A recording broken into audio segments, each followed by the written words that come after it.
Dear stars, stop wasting your money advertising Party Down to me. I will never, ever, ever, ever watch Party Down. Not even in a million lifetimes. Not even if in a million lifetimes they stop making new TV shows altogether.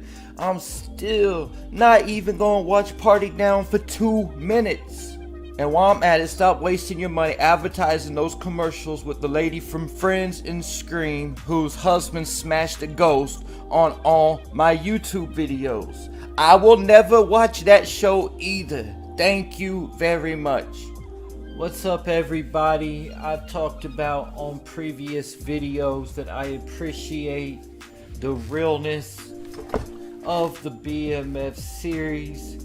It's not like it's reliving my treacherous little twin's past life, but it's more like deja vu.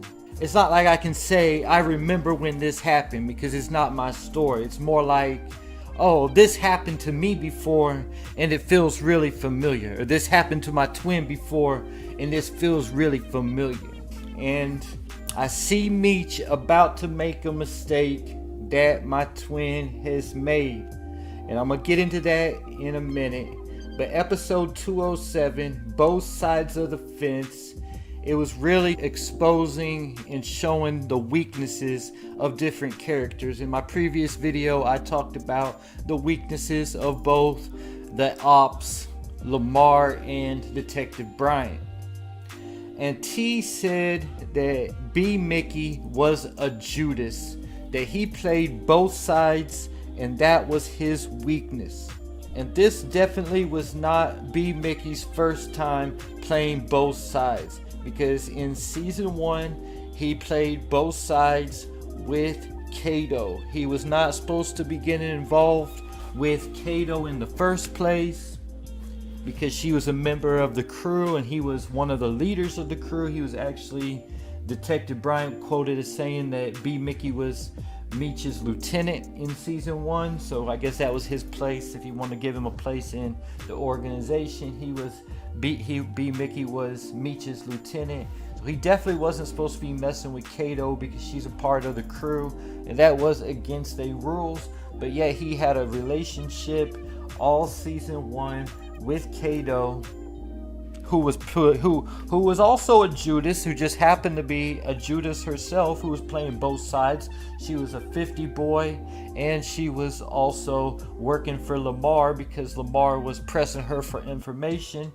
So it was actually revealed to be Mickie that she was working with Lamar when he saw Lamar leaving his crib, but didn't immediately tell Meech and get it handled. He tried to work something out with Cato behind the scenes before he actually came clean to Meech, when Meech had already found out who Cato's pops was and who he used to run with back in the day. He also found that information out from Boom, by the way. So playing both sides really cost Mickie in season 1 because it ended up costing him his lover Cato, and then he also found out in this season that Cato was pregnant with Mickie's child. So he really lost out big time playing both sides of the fence, being a Judas in season 1, as well as Cato lost her life being a Judas in season 1. Not saying she was safe anyway and wouldn't have lost her life if she would have went against Lamar, because we know he's crazy. He don't care about nothing, and he probably would have killed her anyway, so Cato didn't have much of a choice. But like Meech said, there's always a choice. She could have came clean that first time Lamar found her in the bathroom at the bowling alley. She could have straight up came clean to Meech, not Mickie, at that point, and got things all squared away and dealt with whatever consequences she had to. She might still be part of the BMF crew now if she would have played her cards right. But she was being a Judas, and it cost her in the end. Cost Mickie a lot of trauma. And then we see him playing both sides again going into season 2 as Detective Bryant has the murder weapon that Mickie used on both J-Mo and Cato.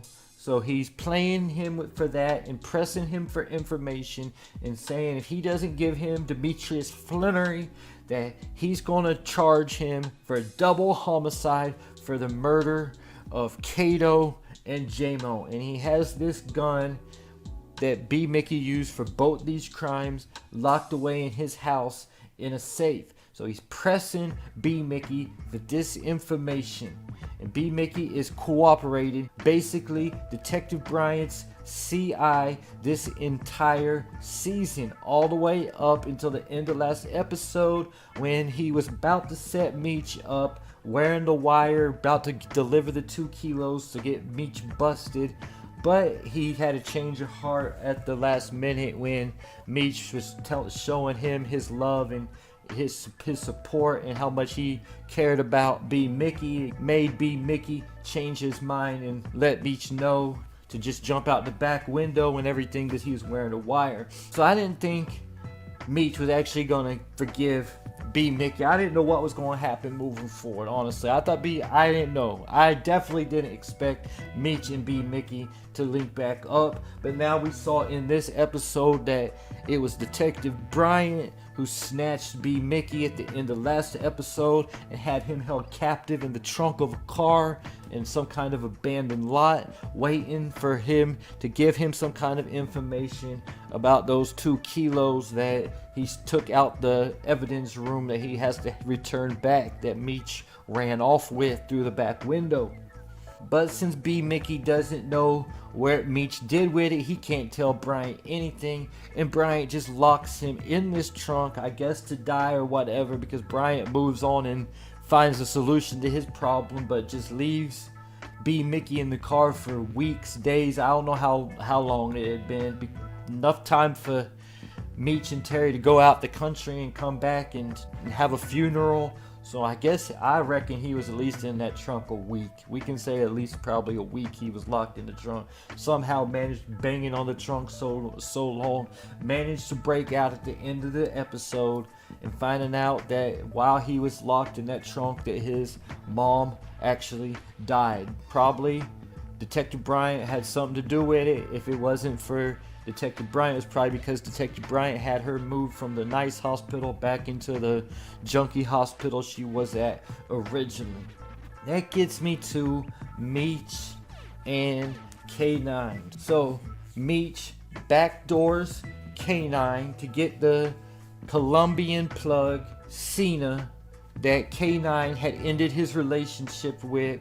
We found out that K9 owed Cena $20 million that he did not intend to pay to Cena, and Meech overhears this, so he has K9's cousin Faison hook Meech and T up with Cena behind K9's back. So I'm not really getting into what happened with Cena in the whole story. Moving forward to the end of the show, they have to kill Faison as he was playing both sides. He was a Judas, so they have to kill him. They have Sterling Black watching their back, and he takes out Faison for Meech and T because he was playing both sides. Now at this point, they done stole K9's plug, even though he done ended his relationship with Cena. So they didn't really steal his plug, but they somewhat did. They still somewhat still cut out the middleman, or backdoored it, was what the term K9 used.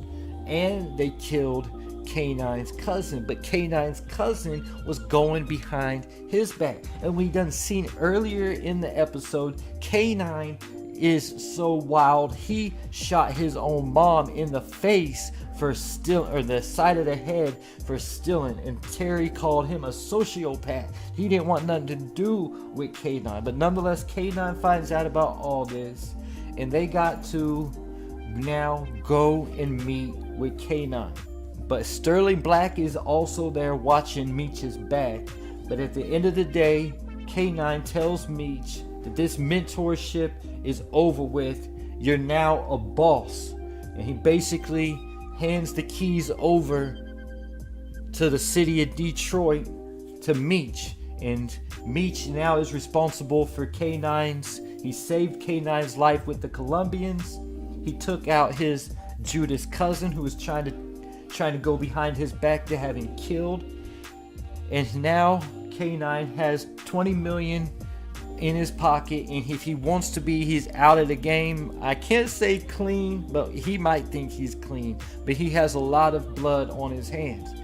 And you see his mom bringing him dinner with the bandage on the side of her head.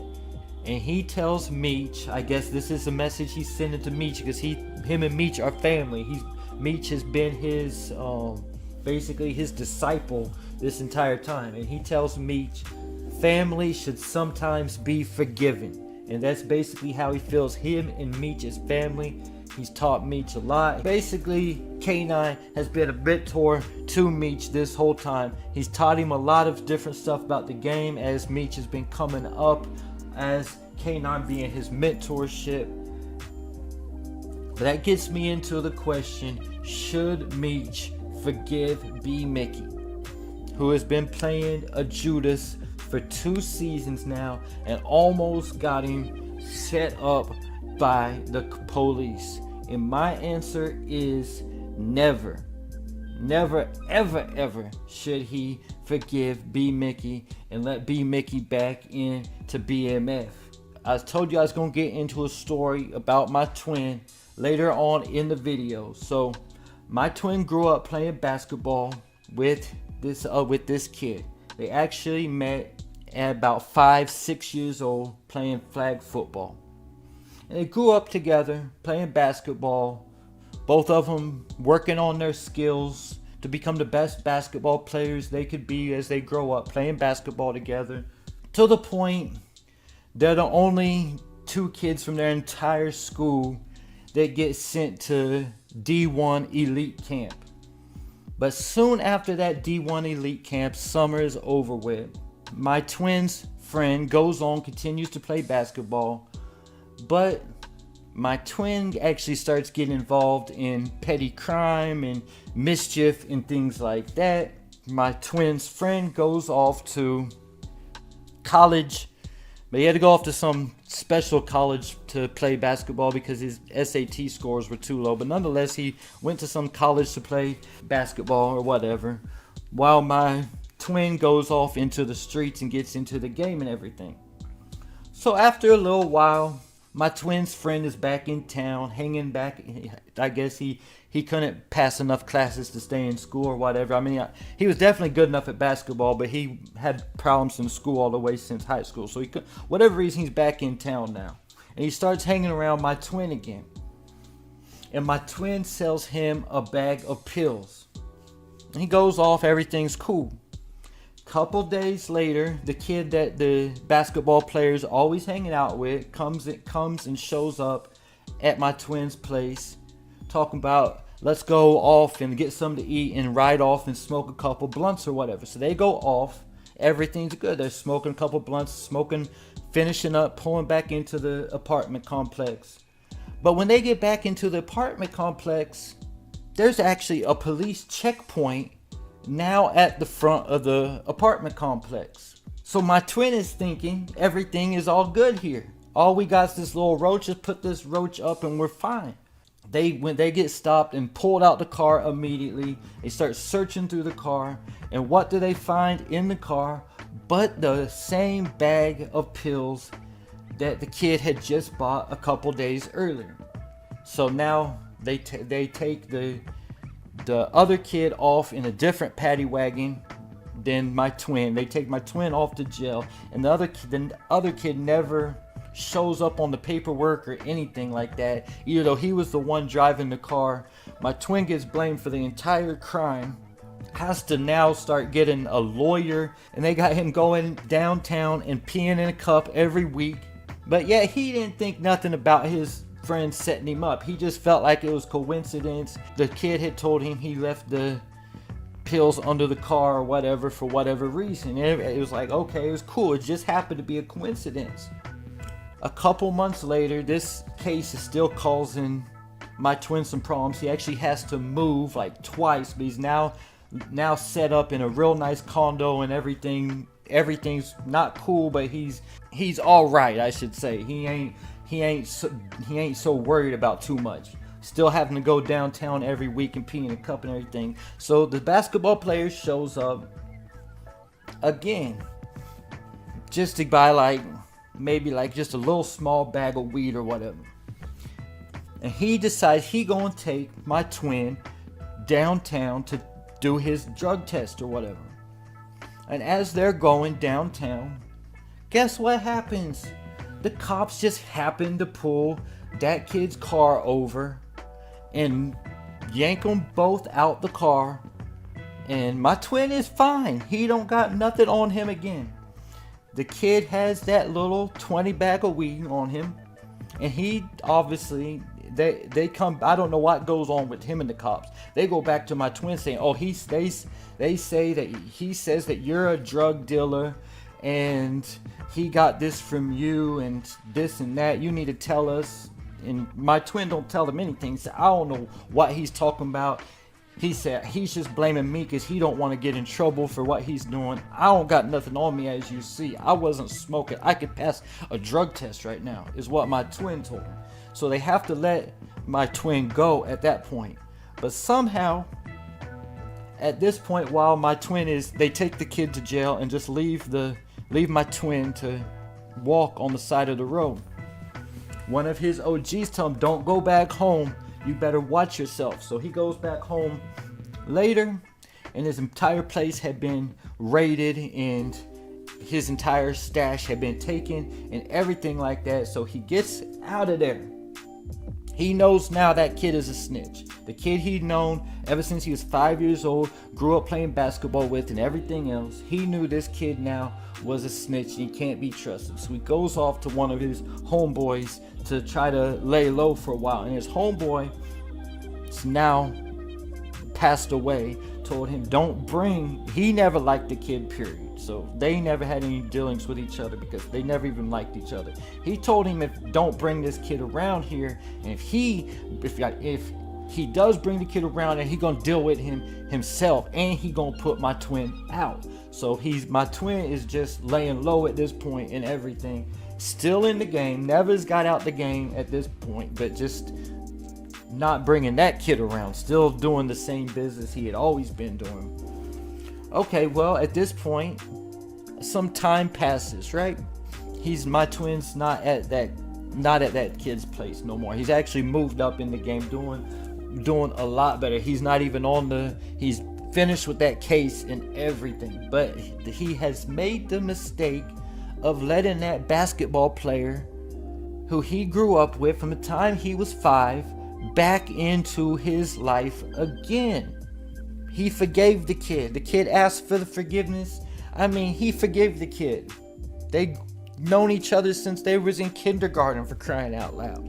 Kid made a mistake. He got nervous. He thought I don't know what basketball career he had left at this point, but he thought his basketball career was in jeopardy. He still had hope. He was trying to keep a clean record. So he had a real good excuse. But after some time, my twin basically has the kid driving around for him, right? And tells him, I'm not going to pay you for it, but if you drive me around, take me to hit these licks and do what I need to do, I'm going to give you some product of your own, and you can sell and you can make your own money. So that's what he's doing for the kid. It's working out for a while. But one day, I guess the kid gets on some powder or whatever, and he decides he gonna unlock my twin's window while my twin going in, hitting licks or whatever, going in and out. So they go one place, and my twin actually on the way back gets some kind of scratch off tickets or something. And the kid said he gonna go around the corner and make a phone call, and my twin's like, whatever, do what you do, bro. And I'm sitting here playing these scratch off tickets. So the kid actually goes in through the window he had opened, jumps in there, and takes about as much as my twin's stash as quick as he could, probably about half or whatever. So my twin finishes playing the scratch off tickets. He walks inside and sees immediately what the kid had did, because I think he left the window open or whatever. Grabs his gun, goes running. At this point, the kid's plan was so smooth, he was already gone. His car was gone, everything. Let's just say it wasn't safe for the kid to show his face. He had to lay low for a couple years until my twin actually, for a few years actually, until my twin actually moved out of town. So I said all that to say this. We see in the previews for the episode 208 that Meech is linking back up with B Mickie. And we know that they have history similar to my twin and the basketball player that he was friends with, because at Saki's funeral, Meech and T are talking, and T calls B Mickie Meech's second grade friend. And he's trying to tell Meech to cut B Mickie off or whatever. But Meech is like, well, despite of all what he did, he still came clean in the end. Even though he still cost him all kinds of other stuff, he got some other people set up and did some other things I'm not even going to get into, but he's already done some other stuff on top of just working with them in the first place, going in there planning to set him up. But Meech is already planning on overlooking all of that in spite of T's better judgments. That's why I think Sosa or somebody who worked with them in an interview said that these two brothers kind of balanced each other out, because sometimes I guess Meech would be way off and T would be right, and they would basically balance each other out, because they hardly ever agreed. So I guess for them never agreeing, they balanced each other out some type of way. So I asked the question as I begin to wrap this video up: is Meech going to overlook B Mickie's faults to his own detriment? Because B Mickie is almost as much as a brother to Meech as Terry is. B Mickie compared Terry and Meech to his brothers in season 1. That's why he says he shot J-Mo. He says, no, I couldn't let J-Mo slide for that. Terry's like a brother to me. So they already see each other as brothers, and Meech is actually the one he's closest to. But this whole episode, both sides of the fence, it wasn't just about Judas's, which that was a big part of it, people being Judas's, but it was also about weaknesses. And I'm gonna say this, that B Mickie is definitely a weakness of Meech. We talked about other people's weaknesses. That's a weakness of Meech that he can't really control and that he can't trust. Meech has weaknesses: his parents, his kids, his baby mamas, and he understands all that, and he knows what comes with all that. But B Mickie's somebody he's letting too close to him, who he cannot trust. He's been proven he can't trust B Mickie. But their long-standing relationship, going back to the second grade, has caused B Mickie to be a liability for Meech, because he's a weakness of Meech that Meech refuses to cut off, that he needs to cut off. Sometimes you don't cut off your weaknesses. That's your family or whatever. Everybody got to have weaknesses. But B Mickie has now become a liability, and I hope it don't end up costing Meech no more problems. And there you have it. Leave your thoughts in the comments.